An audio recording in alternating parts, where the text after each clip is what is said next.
Normalmente, numa apresentação como essa, as pessoas deixam para o final para agradecer, né? Aquelas pessoas que fizeram foram muito importantes na sua trajetória. Mas eu queria inverter um pouco isso e começar agradecendo aos meus pais, Vilma e Ademir, ao meu tio Valdir, a dona Cleusa, que eu vou contar um pouquinho da história dela, a um certo italiano que me deu muita dor de cabeça, e também aos colaboradores da Cacau Show, essas pessoas que fazem aqui a cada dia a gente continue essa deliciosa história. Porque, afinal de contas, sem essas pessoas, não teria história aqui para contar hoje para vocês, né?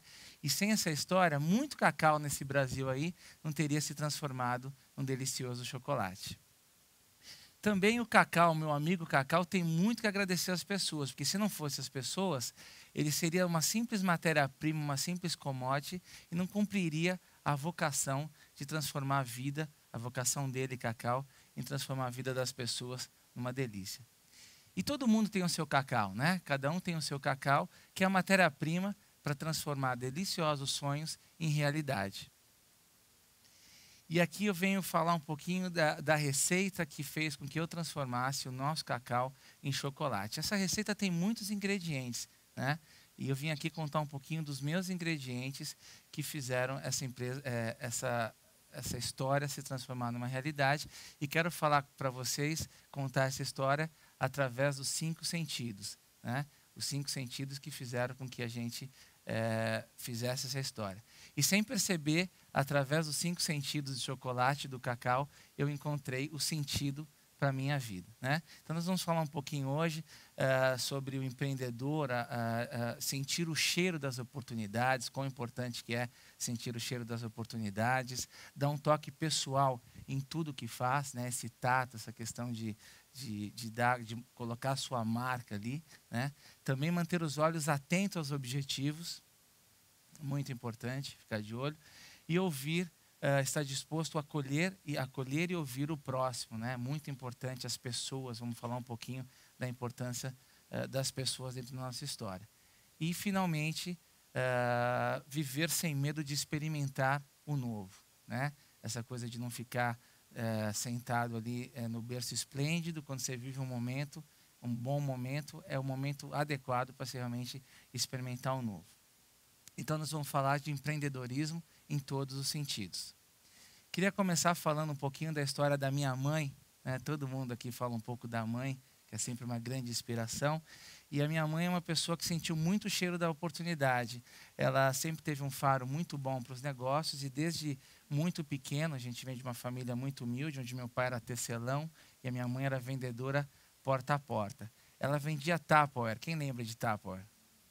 É a turminha do RG um pouquinho mais alto. Ela também vendia Natura, quando nem Natura chamava Larquinsil ainda, né? E minha mãe era vendedora porta a porta. Eu fui criado no meio das mulheres, né? Escutando a minha mãe vender os produtos. Na verdade, a vendedora porta a porta é uma psicóloga que escuta muito com as clientes. Quantas histórias de infidelidade que eu escutei quando eu era criança, né? Das clientes da minha mãe. E elas acabavam comprando alguma coisa dela meio que para pagar esse ombro amigo, né? E foi muito interessante. E a minha mãe, muito criativa, criou esse nome, porque ela passou então a ter outras vendedoras que ajudavam ela a vender os produtos, e ela criou então uma marca chamada Mavios, muito criativa. Minha mãe, chamada Vilma, né? Ela criou essa marca, onde ela... É uma forma, né? E ela criou essa marca onde ela comprava utilidades domésticas, comprava lingeries lá das fábricas nas Serras Cariocas, colocava as nossas primas lá para ser modelo dos catálogos dela, porque não tinha dinheiro para pagar modelo, né? E não tinha Photoshop na época também, não era muito simples.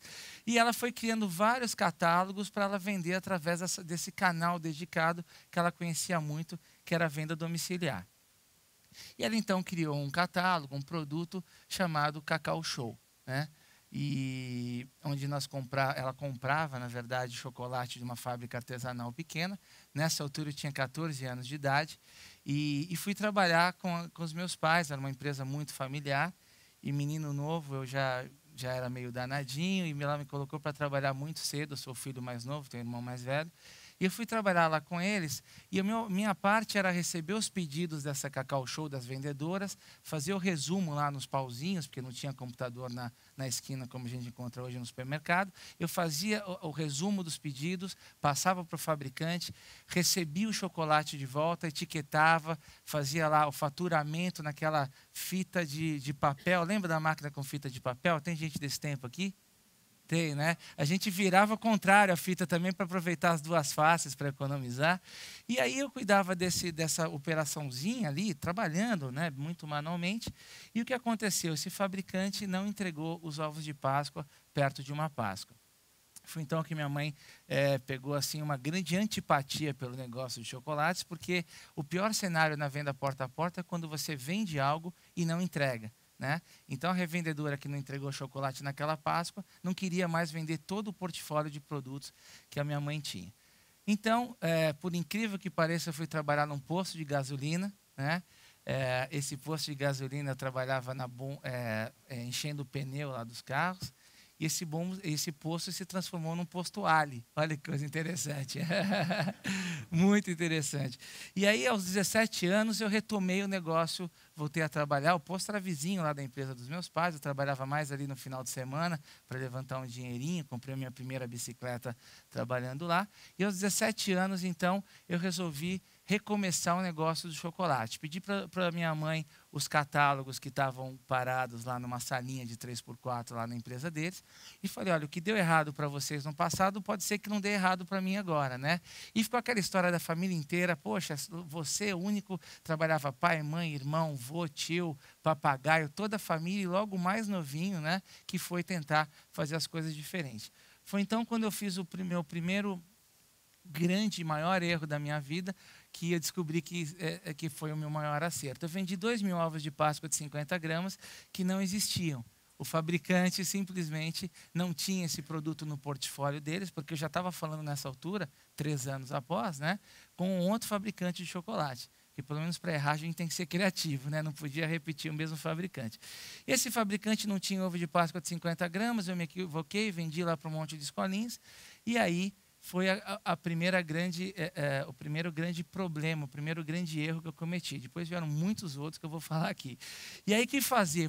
Eu não vou cumprir com o compromisso com aquelas escolas, com aquelas revendedoras, né?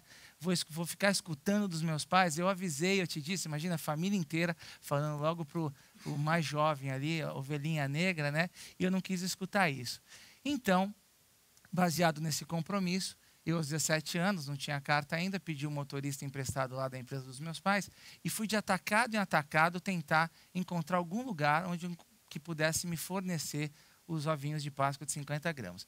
Foi quando eu encontrei a dona Cleusa, e por favor, não riam que essa calça estava na moda em 1988, e esse cabelo também. A calça vai voltar, porque vocês sabem que moda é uma coisa cíclica, né? A cada 10, 20 anos volta, boca de sino. Já o cabelo, já desisti, não vou conseguir mais ter esse cabelão.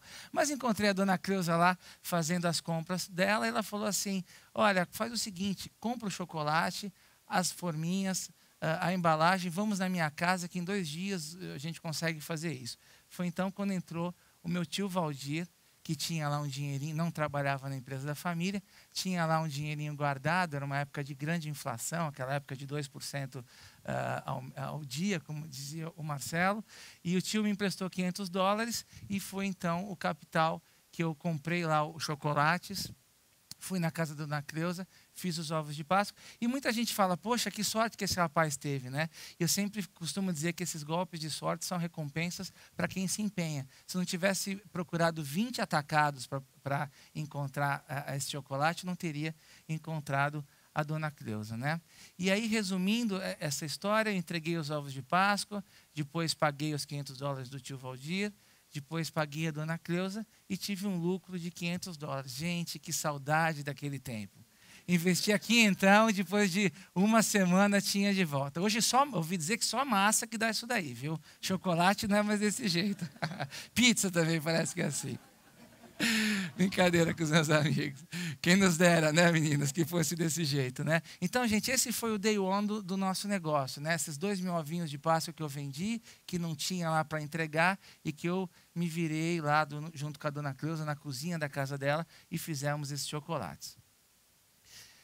Depois, aí as pessoas falam, poxa, mas como é que você entrou nesse mercado de chocolates? Tanta gente começou a fazer chocolate. E o que aconteceu diferente para a Cacau Show para esse negócio ter dado certo? Então, a gente procurou dar um toque especial em tudo que a gente fazia, né? Eu vi que existia um mercado, quando eu comprei as barras de chocolate lá no atacado, barras de chocolate Garoto, para fazer os bombons, eu percebi que a diferença entre 1 quilo de barra de chocolate e 1 quilo de chocolates finos em pequenas chocolaterias tinha um markup assim de 20 vezes, era uma margem exorbitante. Então eu percebi que existia esse chocolate artesanal que era muito caro porque vendia muito pouco, né? Tinha muito boa qualidade.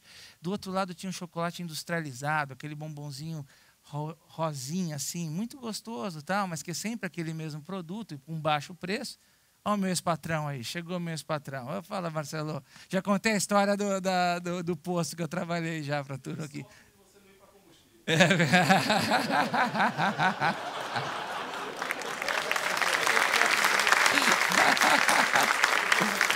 Olha, o chocolate é o mais gostoso, viu?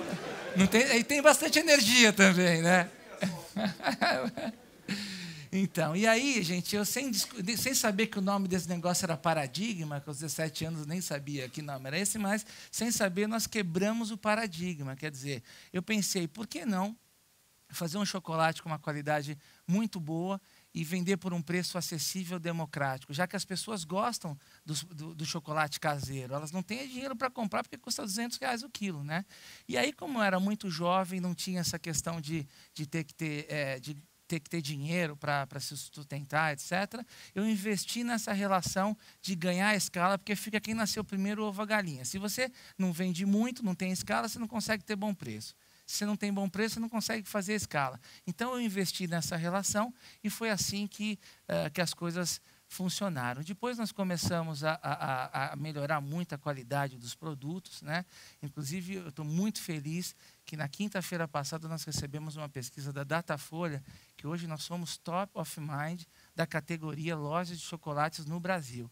A gente é mais do que o dobro da segunda colocada, e isso graças a esse toque especial, a poder fazer um produto de muito boa qualidade. E hoje a gente conseguiu agora, estamos lançando essa nova loja, que é um arquiteto norte-americano, que fez Godiva e Lynch nos Estados Unidos, que fez essa nova loja para nós. Então, enfim, a gente procura dar esse toque pessoal, esse carinho. Como empreendedor, a gente está sempre perto do negócio para fazer. E esse projeto tem muito a ver com a nossa história também. Porque, afinal de contas, o nosso negócio é fazer as pessoas felizes, né? E aí, gente, um outro sentido muito importante é manter os olhos atentos aos objetivos. Então, depois que já tivemos produto, etc., já estava tudo resolvido, a ideia realmente era criar grandes objetivos. E, para isso, eu gosto muito dessa comparação entre um microscópio e um telescópio, né? Eu acho que é muito importante o empreendedor ele ter foco, né? Ele cuidar do pequeno, do detalhe, mas sem esquecer também de cuidar da questão estratégica do longo prazo. Às vezes eu vejo muito empreendedor, muito operacional, que não consegue tirar a cabeça fora d'água, só fica no negócio ali focado, e vejo outro tipo, às vezes, de empreendedor, que o camarada é ultra estratégico, mas não consegue colocar o barco na água. Então, acho que o equilíbrio entre essa questão operacional, essa questão mais estratégica, é bastante importante. E eu, em 2003, eu sempre achei que sonhar grande era melhor do que sonhar pequeno, que dava o mesmo trabalho. Então, eu falei, poxa, a gente tinha 100 lojas à época, eu falei, vamos criar um grande objetivo?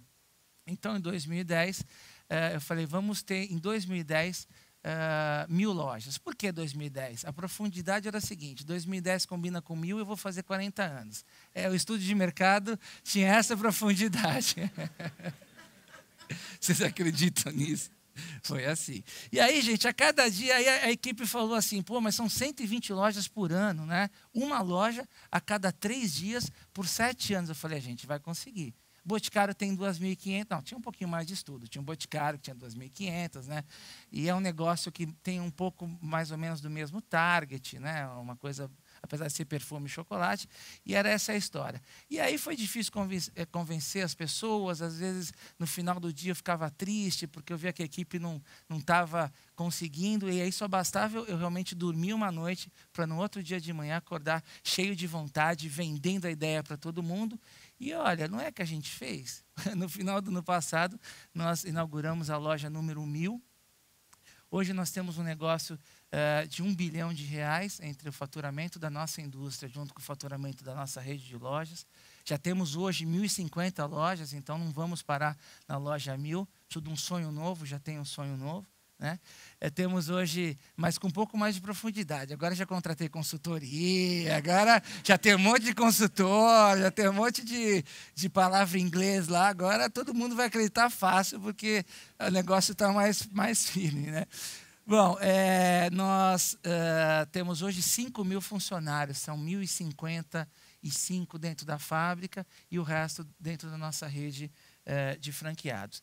E aí, gente, falando um pouco de um próximo sentido, né, que eu acho que é o grande sentido, que é estar disposto a acolher e ouvir o próximo, que é o sentido de falar das pessoas. Né? Uma vez eu estava numa palestra dessa para a Cielo, e no final abriu para perguntas tal, e me perguntaram qual que é a sua fórmula para lidar com gente.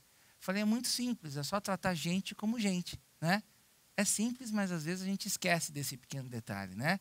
Às vezes a gente acha que as pessoas estão lá só para fazer resultado, só para fazer budget. E então, nós conseguimos desenvolver na nossa empresa uma forma de tratar as pessoas, de estar próximo das pessoas. Então, por exemplo, com 1.050 funcionários, 1.055, é difícil saber o nome de todo mundo. Então, eu criei esse aniversariante do mês, onde eu vou uma vez por mês com os funcionários que fazem aniversário, ou seja, 1.055 dividido por 12 já fica mais fácil para conversar e saber o nome. Vamos para um auditório. Eles têm que me escutar tocar, né? Também fazer o quê? Porque o meu hobby é a música. Mas, enfim, eu levo o violão, a gente toca, canta, cada um faz uma apresentação, conta uma piada, e no final, o que fez o melhor número, eles escolhem, levam uma cesta. Mas, mais do que isso, eu me exponho, né? Como bem o Marcelo falou, essa coisa de estar próximo do funcionário, de eles saberem o nome dos meus filhos, de eles saberem qual que é o meu hobby, de eu saber. Eu descobri que o camarada do marketing, que é todo engomadinho, gosta de tocar surdão, gosta de tocar samba. Né? Isso você não verifica quando você faz uma entrevista para emprego. Né? E essas coisas são muito legais, porque vai criando relações e vai mostrando que o papel de cada um na empresa é importante. Né? Esse outro ritual que eu criei também foi há 8 anos atrás. Nós temos 9% do mercado brasileiro de ovos de Páscoa. Né? E a última caixa saía de qualquer jeito. Saiu a última caixa. Normalmente isso acontece na quinta-feira ou na sexta-feira santa. Há 8 anos atrás eu estava parado lá e falei, vamos fazer um evento para essa última caixa. Nós já estamos fazendo a Páscoa do ano que vem. Estamos estocando o produto. Nós começamos a pensar na Páscoa do ano que vem, em maio desse ano. Então eu falei, gente, vamos fazer um evento? E aí eu coloquei a caixa num pedestal, na logística, que tem 150 metros de comprimento, e falei, e fiz ali falei um pouquinho da importância do nosso planejamento para fazer aquele produto, de quantos milhões de pessoas a gente ia fazer feliz no domingo de Páscoa, de quantos milhões de reais nós pagamos de impostos, de quantas centenas, que na época eram centenas de empreendedores, né, de franqueados, a gente estava dando oportunidade.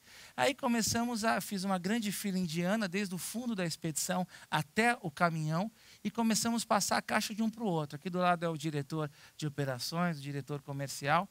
E no que a gente foi passando de um para o outro, aqui já foi no Natal, né, na caixa de panetone, por isso que a gente estava todo de branco, começa todo mundo a bater palma. Gente, quando entrou a caixa dentro do caminhão, tinha 200 pessoas batendo palmas e chorando.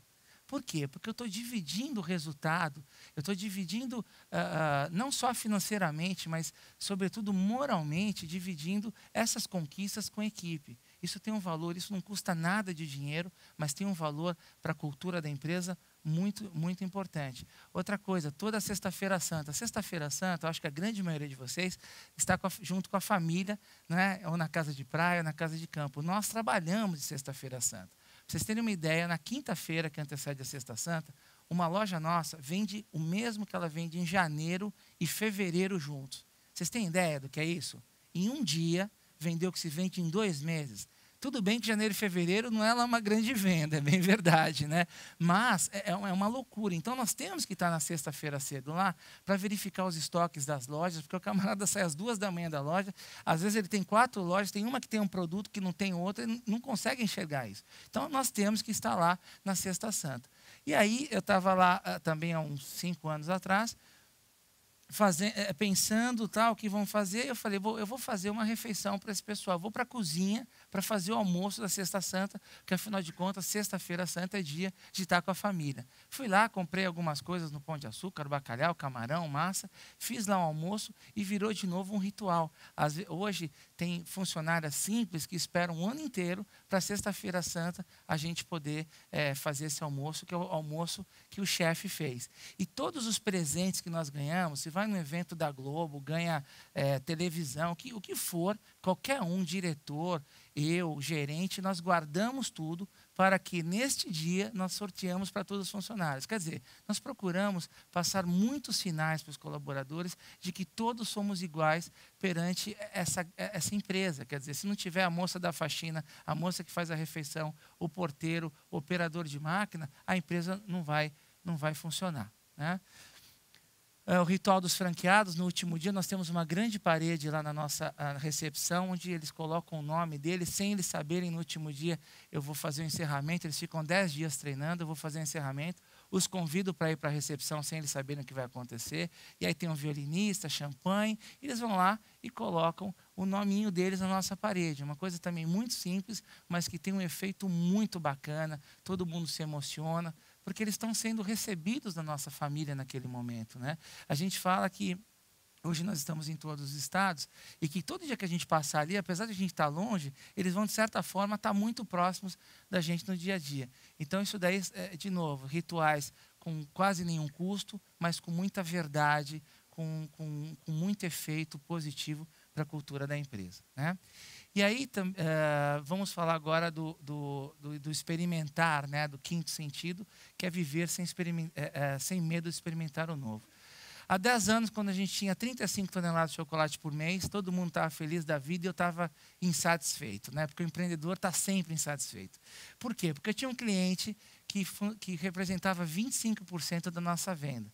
25% na mão de um cliente. Eu falei, não, isso não pode acontecer, nós temos que diversificar a receita. Era uma grande rede que faliu há 10 anos, não sei se você lembra, camarada que ficou... Falaram para não falar o nome deles, mas todo mundo sabe aqui em São Paulo, tal, uma grande rede, né? O camarada gostava de polo, tal, e não gostava de pagar fornecedor nem funcionário, né? E aí, o que aconteceu? Essa rede faliu e deixou... nós saímos ilesos desse negócio, porque nós conseguimos vender o chocolate. Foi naquele momento que eu tinha começado a criar a rede de lojas próprias, né? A rede de lojas franqueadas. Então, foi muito importante, no momento que estava tudo bem, a gente não estar satisfeito com as coisas e procurar sempre buscar um novo, não ficar satisfeito com o que estava acontecendo. E aí também tem a história de um certo italiano, que eu comprei uma máquina na Itália, a primeira máquina importada, ela era usada, né? A gente teve que comprar essa máquina reformada e pagamos 40 mil euros de advance, né? de sinal. E o camarada, quando eu fui 3 meses depois ver a máquina lá na Itália, a máquina não funcionava. Eu falei, não funcionou a máquina, não quero. E foi então que ele simplesmente pegou os 40 mil euros, que isso é muito dinheiro hoje, na época era uma quantia inimaginável para nós, e ficou com esse dinheiro. Então, esse italiano me fez aprender da pior forma, da maneira mais difícil, que é muito importante a gente entender com que a gente está fazendo negócio, procurar se cercar de bons contratos, etc., porque foi realmente um grande tropeço, mas eu aprendi muito com essa história. E aí as pessoas no final perguntam, mas se você tiver que escolher um ingrediente para essa história de ter transformado os $500 no negócio de R$1 bilhão, o que você diria? Eu, sem dúvida nenhuma, diria que é o equilíbrio entre a razão e a emoção. Eu tenho visto, às vezes, empresas que são extremamente racionais, que só pensam em EBITDA, nos KPIs, em todos os indicadores, e que esquecem um pouco que tem ser humano ali, né? E tenho visto também empresas que são extremamente emocionais, que só valem as relações, etc., que também acham bobagem esse negócio de lucro, EBITDA, KPIs, essa coisa, isso é chato, né? Dá muito trabalho. Então, eu acho, francamente, que o equilíbrio entre a racionalidade e a emoção dentro de uma companhia é uma coisa muito importante. Então, tem um foco grande no tratamento das pessoas, em ser exemplo, em estar próximo das pessoas, mas também ter uma série de indicadores que possam mostrar a saúde desse negócio. Eu também tive a felicidade do pessoal esse ano, em março, se confundir e me dar o prêmio de empreendedor do ano. Tive em Mônaco agora também. Eles tiveram uma noite difícil, acho que se confundiram e me escolheram. Então, foi muito legal, muito gratificante, mas isso é só o resultado de um trabalho feito com amor, com garra e com muita determinação. Porque, no final das contas, a gente não faz chocolate. Quem acha que o nosso negócio é fazer chocolate está muito enganado. O que a gente cria são momentos de felicidades. Isso é muito claro, porque nós procuramos criar momentos de felicidade para os nossos colaboradores todo dia. E aí, para finalizar, vou contar duas historinhas muito rápidas. Uma é da dona Lina, que ela foi... esse daqui é o sobrinho dela, que estava noivo há 5 anos, da Thalita. Né? E a dona Lina foi numa loja nossa, na loja lá do centro da cidade. Nós temos esse produto chamado Sweet Message, né? E ele estava noivo, não queria saber de casar. Ela falou: vou aprontar uma para esse rapaz. E ela pegou e fez o Sweet Message: Thalita, casa comigo. Embalou bonitinho o produto, pediu para a lojista colocar um lacinho, etc. E deu para o sobrinho e falou o seguinte: ó, entrega para a Thalita, fala que foi você que comprou, tá? Não fala nada e vamos ver como é que vai ser. Bom, a Thalita recebeu, abriu o chocolate, né? Isso chegou no nosso saque, gente, é absoluta verdade. Abriu o chocolate, se emocionou, e ele não entendeu, né? Claro que eu caso, meu amor, a gente já está junto há tanto tempo, que maravilha, tal. E né, aquela emoção toda, ela falou: mas espera aí, você está noiva há 5 anos comigo e não descobriu que o meu nome é com TH? Né? Quer dizer, a tia se equivocou, o nome Thalita. Aí ficou aquela história de rir, chorar, casaram, mandaram fotos do casamento. Foi maravilhoso. E a última história, o livro está fácil, por favor? A última história é sobre o Carlos Eduardo. Obrigado. Gente, esse livro nós fizemos quando fizemos a loja número 1000 de Uma Trufa 1000 Lojas. Toda a renda dele vai para o Instituto Cacau Show. Não é o lucro, não, é a receita dele mesmo, né? E aqui a gente conta um pouquinho das histórias desses anos todos. E aí, nós recebemos um e-mail do Carlos Eduardo aqui que mostra muito o sentido, né? Eu queria finalizar contando essa história para vocês, o sentido do nosso trabalho, o que a gente de fato faz da vida. Existe aqui, nós temos uma promoção toda Páscoa, aqui em toda a loja, quem comprar acima de R$50 concorre, é para aumentar ticket médio, né? Concorre a um ovo de 6 quilos, uma coisa super simples. E o Carlos Eduardo ganhou esse ovo de Páscoa e ele mandou essa cartinha para a gente. Cacau Show, estou muito contente de ter sido sorteado com ovo de 6 quilos de vocês. Minha esposa Estela está internada na UTI do Hospital Irmãos Penteado há 8 meses, isto mesmo. 8 meses. Tudo começou com uma apendicite que evoluiu para infecção generalizada, insuficiência renal e por aí vai. Ela ficou 3 meses em coma induzida entre a vida e a morte. Agora, em maio, faremos 2 anos de casados. Ela tem 27 anos, está superando cada dia que passa. Agora já não corre mais risco de vida e ficou extraordinariamente feliz quando atendi o celular de dentro da UTI, recebendo a notícia que tinha ganho um ovo de 6 quilos. Fui correndo buscar o ovo, tirei fotos da loja e voltei para o hospital. Chegando lá, o sorriso que minha esposa deu contagiou o hospital inteiro. Ela abriu o ovo só no domingo de Páscoa e deu bombons e pedaços generosos da casca para todos que encontrava pela frente. Essa felicidade contagiou o hospital e com certeza foi um marco da Cacau Show na recuperação da minha esposa. Uns me falaram para fazer uma rifa do ovo e conseguir algum dinheiro, mas a alegria, a união, a compaixão, a felicidade e o prazer que ovos de 6 quilos da Cacau Show proporcionou à minha esposa não tem preço. Muito obrigado, Cacau Show, por essa felicidade. E é isso, pessoal, que a gente faz da vida. Momentos de felicidade. Muito obrigado por vocês terem vindo. Muito obrigado por vocês terem ficado aqui até o final. Agora, na saída, vocês vão experimentar uma trufa da Cacau Show. E ela vai ter um sabor muito especial. Espero que ao degustá-la, vocês possam pensar um pouquinho no cacau de cada um de vocês e naquilo que pode fazer o sonho de vocês virar realidade. Tá bom? Muito obrigado.